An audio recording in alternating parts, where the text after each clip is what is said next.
Greetings, friends and followers. This is Nurses Talking, and I am Dale Barzi. As always, if you like what you say and hear, subscribe. Leave us a comment. Let us know what you think. Here on Nurses Talking, we speak to nurses anywhere in the world and at any stage in their nursing journey. Today, I have the very great pleasure of welcoming Althea Miller out of Iowa, USA. Althea is an oncology nurse. She is a human centered systems consultant. She's a storyteller. And she says she's empowering culture change through creativity and compassion. I think actually Althea is an entrepreneur, right? You created CultureSync. Yes, that's correct. So welcome, welcome, welcome, Althea. Thank you so much. I'm so glad to be here. My pleasure to have you. So first of all, though, I always want to know why people are nurses. So why are you a nurse? Mhm. Well, I have maybe a little bit of an unusual path, although I'm sure there are other nurses like this, but I have always wanted to be a nurse really from when I remember. And so I don't remember like an original what what made me want to do nursing, but what made me like really pursue it. I know part of it was I was interested in oncology from pretty young. I had my grandfather had melanoma, and I was only 2 when he died, so I don't have any distinct memory of him, but I grew up hearing stories about him and knowing that that was part of the story. And so I became really interested in the science of oncology and of nursing in general. I love the science and biology, but I really love the human connection piece of it too. And so I I did some looking into it. I pursued nursing, and that's just where I've been ever since. So for as far back as you can remember, this is the Yeah. direction in which you wanted to go. Yes. Um, was it when you got there though, was it what you thought it was going to be? That's a great question. And yes, I think so. I feel like it's almost more of a strange story than because it really was. I was pretty positive I wanted to do oncology nursing, but of course I knew that once I was in the situation, maybe it would be different. Mhm. But really, I loved oncology from the beginning. That's where I started my career, and it's where I've been. It just has always been my place. So yeah, it was that same, always something exciting. I love the science of it, but also, like I said, the human connection piece in oncology nursing specifically is very strong as well. And Yeah. so, yeah. Mhm. Mhm. Oncology is one of those specialties that really um make you dig so very deep into yourself. Hmm. Nursing does that in Hmm. general, but oncology is one of those specialties that really make you pull all kinds of stuff out of yourself. Hmm. Yes, Yeah. yes, it is. And I think I tell people, because I'm sure I mean nurses in general, but I get a lot of people that say, "How do you do it?" or "I could never do that." And I just say it's my space. So It there are is. places, there are unique things about each of us, and it's always been my space for whatever reason, all of the unique pieces of me and oncology together. And so, yes, it does really make you dig deep, though, to Yeah. understand the people and the journeys. Yeah, they're not always, well, they're never easy, really, and they're not always, tied up with a pretty bow at the end. But Yeah, um, yeah, yeah. So, and you, yeah, and you said something that I really believe so very deeply. You said it's your space. mhm, It's your space, and that for me is one of the big things about this profession of ours. mhm, Um, because there is space for every single one of us.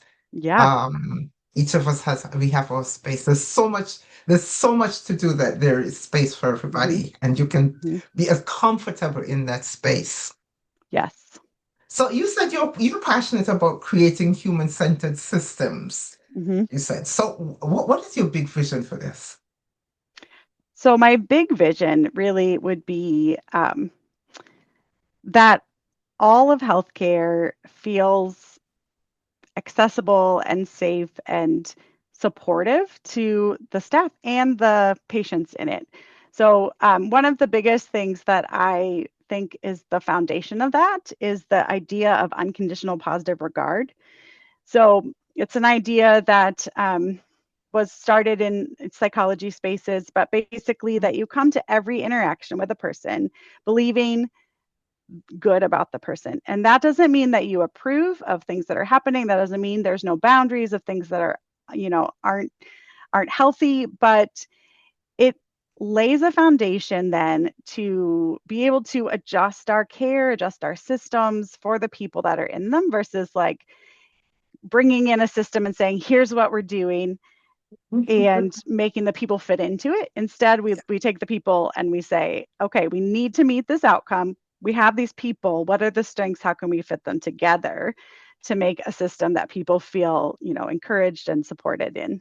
So I have to tell you that when I first encountered that in that framework, it reminded me of my grandmother, and it still continues to remind me of my grandmother every time because she advocated that in a different way. She Mm-hmm. advocated that. She said she told us all the time, there is something good in the worst of Mm-hmm. us. Just look for Mm-hmm. it. Yep. Look for it. Yeah. And it is such it's such just a mindset change. And so sometimes it's really hard to even Mhm. describe or even know, what the outcomes are. But really, there is a lot of scientific basis too behind it. And I think that's a piece that I always like to make sure I communicate because it can sound like just like, oh, there's this feeling thing. But Yeah, really, I know we've all experienced spaces where we come in with our whole selves and feel okay about the pieces that aren't great yeah. and that scientifically even allows for change in a different way than any kind of shame, any kind of judgment. Exactly. Exactly. It doesn't mean we stick where we are if it's not good, but it means that like we are allowed to grow because we don't have to hide and shame the pieces that are there. Exactly. Exactly. Exactly. So you created CultureSync. Tell Mhm. me about that. Tell me about it. Well, I mean, we are still creating for sure, but I have there's always too many details. So basically, the big story is um, this this year our family started looking at making a big move, and I wanted to have some location independence, and I wanted to have a place that I could use my expertise and my creativity, and so I started looking into what are the options, and Cultura Sync's kind of what has come out of that. The the underlying goal of Cultura Sync is to sync the culture of a place with with the stated culture with the actual policies and the actual culture and multiple ways of doing that. So the systems consulting, it takes my expertise of 22 years of oncology experience in high volume NCI designated cancer center, academic medical center. So I have a lot of knowledge of the way things work and all of that, but then with also my passion and my training in relational neuroscience and in people, creating, safe cultures. And I think that's one of the unique things because um, that's not a combination that's super common. And so that, and also, I really am developing some trainings too. Over time, I'm gonna have more available, but about person-centered care and about you building those cultures where people are safe to be who they are and where we encourage change, we encourage innovation, and we grow. Mhm. So now that you are in the evolving and developing stage, who's Yes, your target client? my target client would be oncology clinics or centers. That are looking to find a way to, yes, improve their staff satisfaction, their staff retention. We know there's all kinds of talk about burnout in nursing.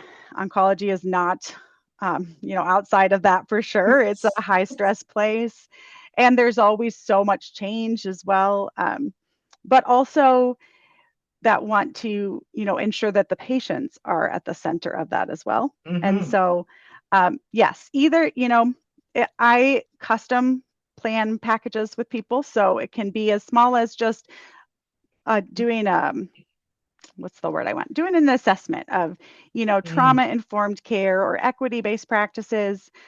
Patient education is one of my specialties, accessible patient education, but it can be as big as let's look at your whole structure, communication and workflow and um, all of those pieces together and see how we can uncover the small things that are breaking down, you know, the culture or the workflows and not allowing them to line up with the goals.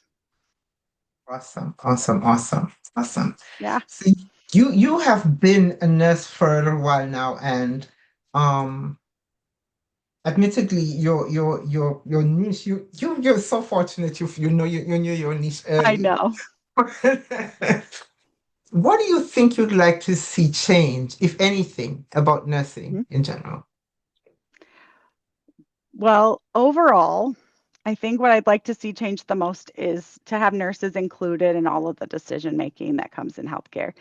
Um, I think that historically, nurses really have lost out on some of those big decision making things, but nurses are the biggest part of the healthcare workforce, and nurses are working with patients. And I think that we as nurses and healthcare leaders have underestimated the amount of Yes. expertise that nurses have with the Yes. pattern recognition we build and with the understanding of the patient side and the science side of things. And so that's the biggest piece that I would love, I think would bring change in many rippled ways, is Yes. including nurses in decision making and in planning of. Yeah. Yes.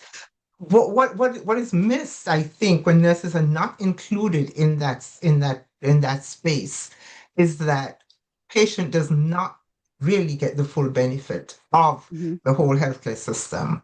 Hmm. Um, and the patient loses out, actually, not just the nurses I who lose agree. out. I agree. Yeah, definitely.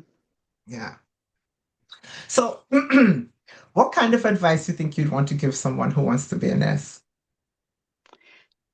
You know, my first advice is to pursue what, like, to learn what you're good at and to figure out, the value that you bring, because there are going to be places, like you said, maybe there are places in nursing that you don't fit super well, but there's going to be a place that you can, and that Mhm. you can make a difference. And I think the nurses that I see that make the biggest difference are the ones that have done their own their own work to understand that their value is big. And Yeah. I think taking care of yourself from the beginning, it can be really hard to put boundaries into place as a caregiving. I think this next generation is actually doing a really much better job at it than we were.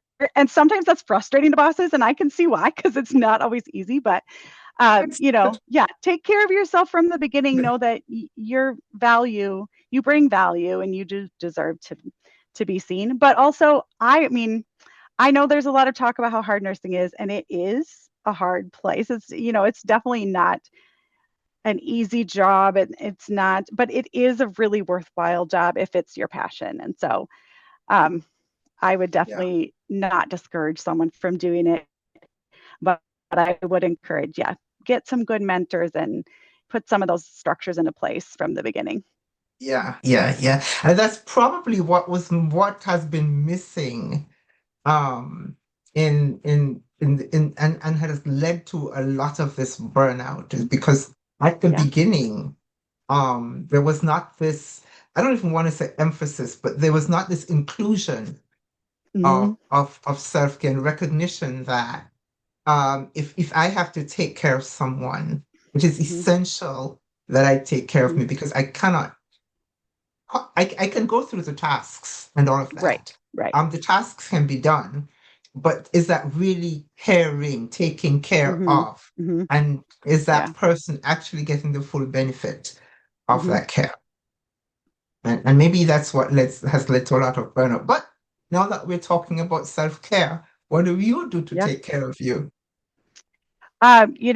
The first thing that I do is, or that I have done, is therapy. Honestly, that has given me so much growth and room to deal with the hard things and, uncover patterns that were very unconscious, but were, hurting the way I took care of myself, or the way that I just continued to say yes, yes, yes, yes to things that Yeah. were actually not beneficial to me, and therefore not beneficial to the other people. So that's a big one. But the other things that I do for myself, small things. So I like to find delight in things that maybe other people Hmm. would just kind of overlook. So I look for the small things that are bringing me delight, and I practice. I do art. It's generally not all that amazing when I'm done with it, but the process of it has become like a self-care piece for me too. That's just embracing creating and having fun with that. So that's a big piece for me too. Yeah, yeah, yeah, yeah, yeah. That creativity thing nurtures something very deep. Hmm. With us. I really do believe that we are all creatives on some Yeah. level. Hmm. Um, and it's necessary to, we don't all touch it in the same way, but Right. um, I agree with you that it's really a part of us that we should pay attention to. And I think so I actually just wrote a little poem about my creative journey the other day, which also is just, I mean, it sounds funny to me because I don't consider myself a poet, but in the poem I talk about how my mom was an artist. So she was a painter, she was an artist with words. She wrote beautiful stuff. She and I didn't think that I was, because I wasn't naturally like that. And the things that I didn't look that good at the end, or and so I stopped creating stuff because it wasn't good enough or it wasn't perfect.